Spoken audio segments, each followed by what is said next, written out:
Welcome to Learning to Engineer. In today's video, we are going to solve a problem in Z parameters. If you want to understand Z parameters, you can just check this video where I have explained all the four parameters, and then you can come back to this video to solve this problem. Let's get started.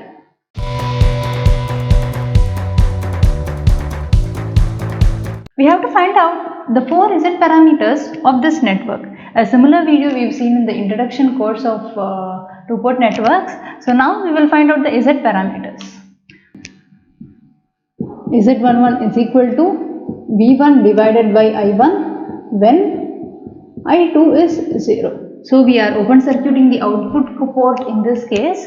We will open circuit this output port and then find out Z11, which is nothing but the resistance which is looking from this perspective. So Z11 is equal to 5 ohm plus the current will enter through this. How will the current's path be? It will enter through the 5 ohm, it will split into 10 ohm and then this 10 plus 4 ohm. Therefore, the resistance will be 5 ohm plus 10 ohm in parallel with 10 plus 4, which is 14. So this is equal to 5 ohm plus 10 ohm parallel with 14 ohm, which is equal to 5 plus 10 into 4 is 14 is 140 divided by 24. This will come to, I think it will come somewhere approximately equal to 10 point something. Okay, so I'll just leave it to you. You can solve this in your calculator and then type the answer in the comment section. Okay, now we will go to the transfer impedance, which is Z12.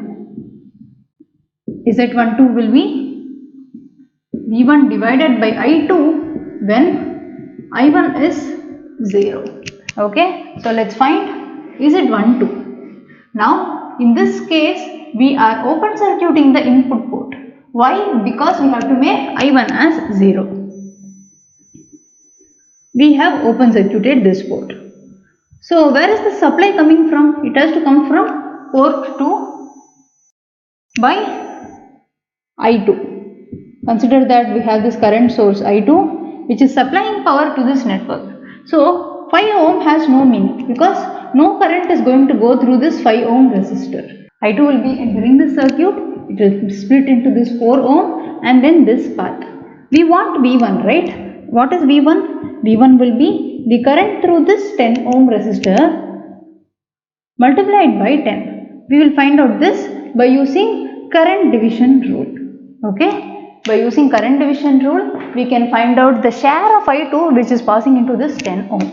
So therefore, by current division rule, the current through this 10 ohm is equal to the total current I2 multiplied by the opposite resistance 4 ohm divided by 10 plus 10 plus 4, because this 10 and 10 are in series. In series, the current doesn't divide. Okay, so this 20 ohm is in one path and this 4 ohm is in another path. Current is dividing between 20 and 4. So it is, so this is equal to I2 into 4 divided by 24. Okay, so let us note this aside and then find out V1. V1 is equal to this current multiplied by 10, which is this multiplied by 10. I2 divided by 6, I am just cancelling it off, multiplied by 10. Okay, so this will somewhere be 1.667 times of I2. So therefore, what is Z12? Z12 will be V1 divided by I2, which is equal to 1.667 I2 by I2. Correct? These two will cancel. So Z12 is 1.667. Okay, this you are going to give and type it in the comment section. Okay, I'll just erase it. Now we will find out Z21. Z21 will be V2 divided by I1 when I2 is 0. So Z21 is V2 by I1 when I2 is 0. So we are open circuiting the output port and measuring V2. So if you measure V2, V2 will be the voltage across 4 ohm resistor. This will be V2. If you put a multimeter here, this is V2. Where we are giving supply? We are supplying I1 from the input port. So this current, okay, so this is the network configuration now. This current will enter this network through this 5 ohm resistor. It will split into 10 and then this 10 plus 4 ohm. Okay, so to find out V2, what we have to do? We have to find out this current. This current we need to find. The current which is passing into 4 ohm resistor, because V2 is equal to the current that is passing into the 4 ohm resistor multiplied by 4. What is this current? We can find out by current division rule. Okay, this current is splits into 5 ohm, then this 10 ohm and 10 plus 4 14. Okay, if you want I will just simplify this network for you. The current is passing through this 5 ohm resistor, this 10 ohm and then this 10 plus 4 14 ohm resistor.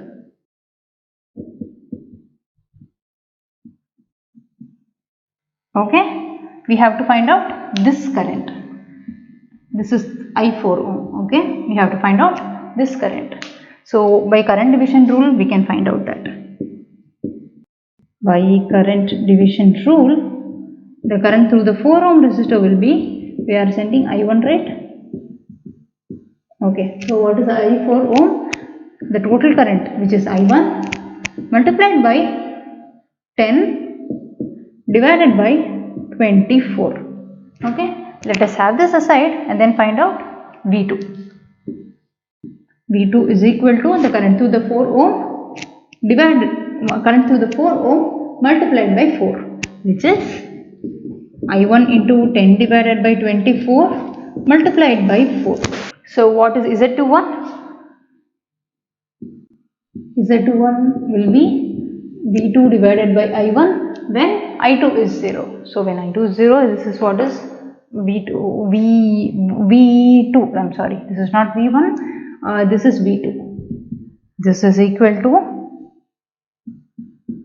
I1 into 10 into 4 divided by 24 divided by I1.